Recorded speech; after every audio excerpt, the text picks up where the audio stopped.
here we go. Let's talk experimental methods as we're starting to get into the details of this first unit a little bit and understanding better how research is conducted in psychology. So let's talk about different groups, and hopefully, just hopefully, you guys are all pretty familiar with this stuff from your science classes. And remember, psychology is more of a science class than it is a social studies class. It is truly a social science. So we've got our two groups when we're talking about experimentation. We've got our control group of participants in an experiment that are exposed to the control conditions, that is, the conditions of the experiment, not involving treatment or exposure to the independent variable. Okay, so they don't get the special treatment. They don't get the medicine. They are not the ones exposed to something that's going on.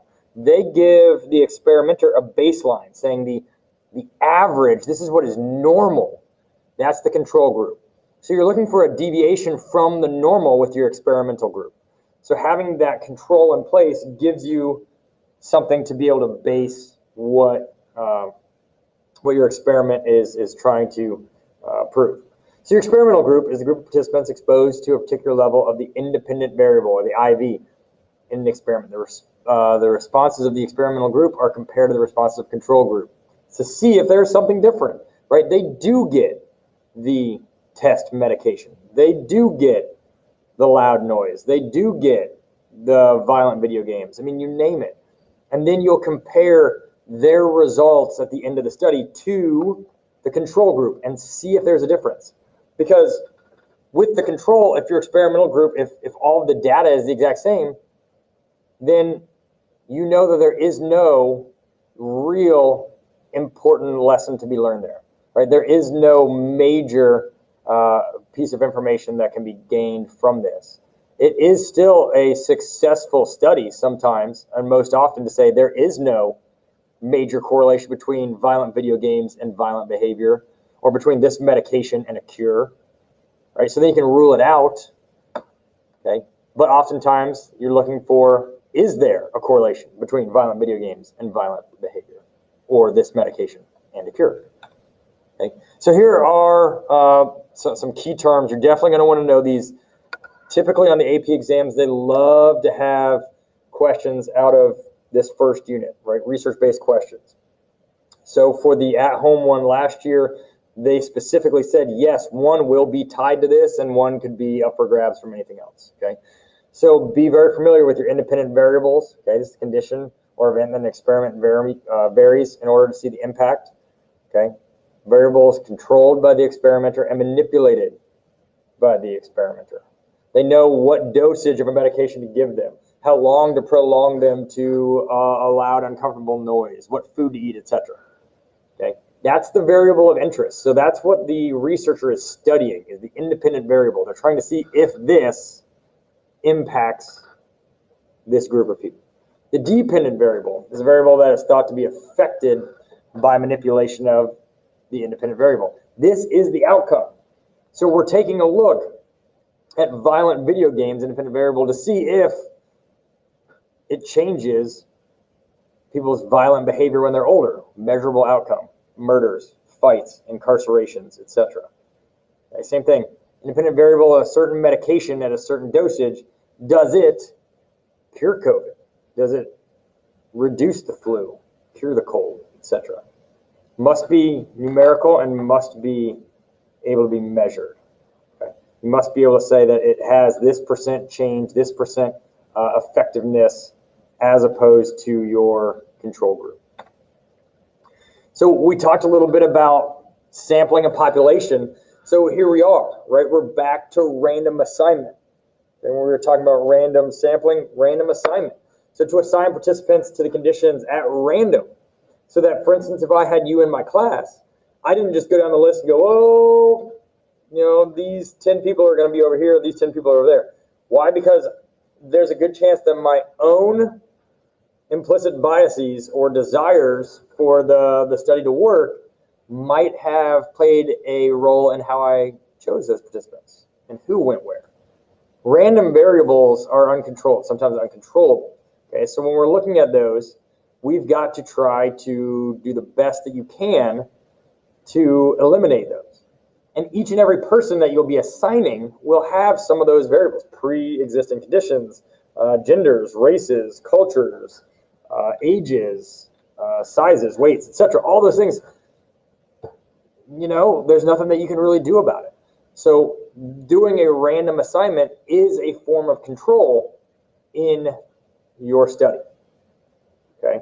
Because if not, again, no matter how well-intentioned that experimenter could be, deep down they very well may know too much about those participants and could assign them to different groups, which would essentially alter or skew the results. So we're going to be playing around with a lot of proverbs and operational definitions coming up. So here's an old proverb, right? And I'm sure you've all heard it. An apple a day keeps the doctor away. Okay? So let's actually use this, because this is testable, right? This is testable. We could do a study on this and see if it's accurate. So what we got to do is we got to do a random sample, right? What people are going to fit into this possible research study? The next thing we're going to do is assign the groups, distribute. One will be experimental and one will be in the control group. Okay, so what we may have here, for instance, is our control group, no apple. Okay, and then our experimental group, they have to eat an apple every day for a duration of time and see what's going on. Okay, so the independent variable, control group gets no apple, experimental group gets an apple. And then our dependent variable, again, measurable, okay, we can tell doctor's visits. So as we're keeping track during that period of time, who goes to the doctor more often? It's fairly simple. We're leaving a lot out, and we'll talk about operational or functional definitions as to, what kind of apple are we eating, what quantity of apple, what designates a doctor's visit. Is it a well visit or a sick visit? All that kind of stuff needs to be identified as well. Okay, so here's another little chart that kind of breaks some of that down. So possible subjects, random assignment, make sure that you're not playing too strong a role. You get your two different groups. Identical conditions to control, extraneous variables.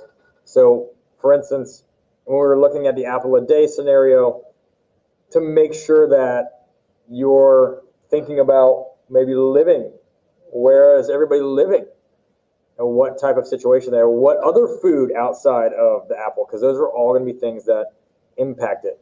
So to really run a baseline study to zero in on whether that apple is a strong determining factor, you would have to feed them the same type of diet. You would have to ensure they have the same amount of sleep and live in the same type of conditions and so on. Okay. Independent variable, for this one, they're saying, does music impact behavior? So the control group's got no music, and the independent variable for the experimental group is they'll play music. Okay. And then the dependent variable that they're looking for is behavior, and they're going to run behavioral tests that are scored to see if there's a difference, right? If does playing Mozart lead to better, calmer behavior or not? And then they will have to define what behavior is in terms of their study, what they're trying to look for. And that will be based around the tests they take and how the scores are written. Okay, so we're looking at, you've got these extraneous variables and confounding variables. Okay, also part of our research studies that we need to be aware of and be able to account for. So extraneous variables are variables other than the independent variable that seem likely to influence the dependent variables in a specific study. So as we were talking about those operational definitions, those often will look to try to exclude or minimize these extraneous variables. So as you would define your study, what you're looking for and how it's going to work, you would take into account and think of what these extraneous variables are.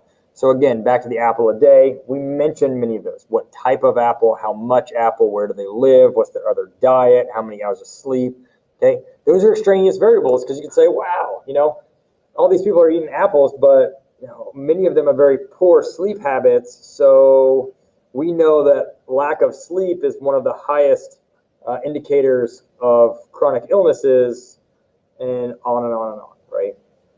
And then a confounding variable occurs when two variables are linked together in a way that make it difficult to sort out their specific efforts, okay? So this could very well come through when you're looking at overall diet, okay? Who eats what, or what kind of apples? Maybe there's more benefit to a Granny Smith than there would be to, I don't know, a Golden Delicious. So by not being able to parse those apart, two things that are very closely linked could still change the outcome of your study. Okay, so confounding variables occur when they're very closely linked in a way. Okay, again, sleeping habits could be one of them. Living situation, maybe they have really dirty air ducts. Okay, or they live with small children, which might have a stronger ability to get that family sick, and so on. Yeah. So variations in experimental design. We can talk about quasi-experiments. Okay, these are sort of experiments. These are experiments that are often done to look at something very complex that may need to remove or alter the design a little bit so that it doesn't meet the exact specifications of a standard design. So maybe they're lacking in controls or manipulating more than one variable or something along those lines. And quasi-experiments can be very useful in starting to thin down the possibilities for a regular experiment, right? And be able to whittle down the causes of something so that you can run a more controlled traditional experiment. Some other designs and variations within the experimental design that are valuable, okay, within subject design and between subject design. So being able to see within a group, okay, so like within our school, if we're running a study within our school, and then between subject design, so like our school versus South and Central, right? What are we seeing, okay, versus other schools in Central Ohio, etc. Being able to manipulate more than one independent variable and also measuring more than one dependent variable, okay? Being able to look for a couple different outcomes and what may happen. And then single blind studies where perhaps the experimenter doesn't know, but the person who's, or the experimenter knows, but the person who's conducting the experiment, maybe the research assistant has no idea who's in what group. And a double blind study, which is ideal. So later on when you're asked about, if you are asked about studies and how to create one or how to correct one, for the AP exam and for the best practice of running a psychological experiment, you always want to try to shoot for a double blind study.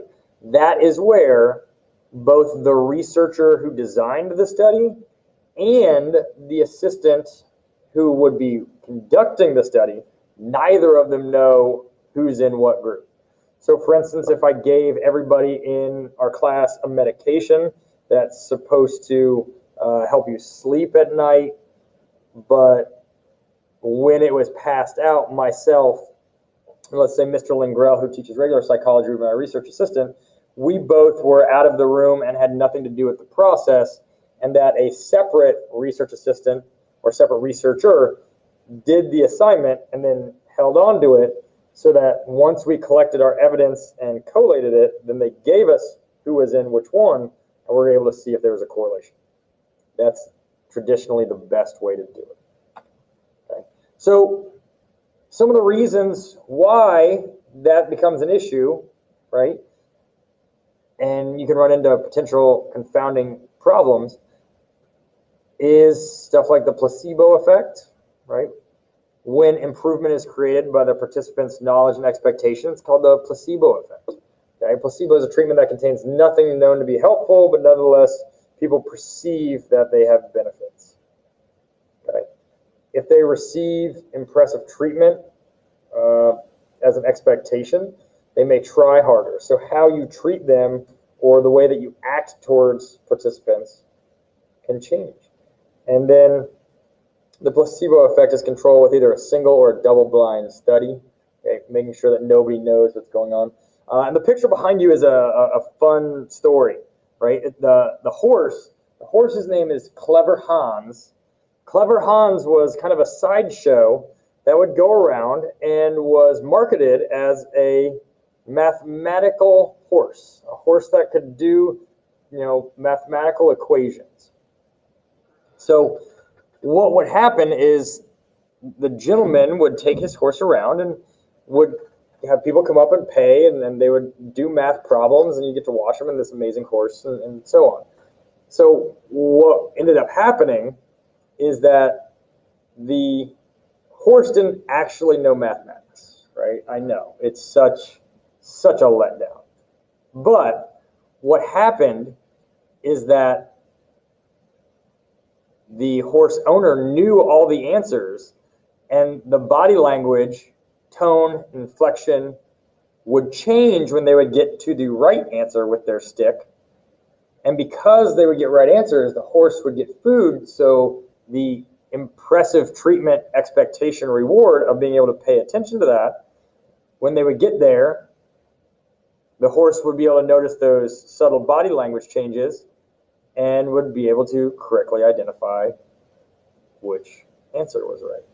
Okay. And it wasn't until multiple researchers came to check out this mathematical horse and kind of study the process that they realized that the horse was doing nothing more than reading the cues of its owner.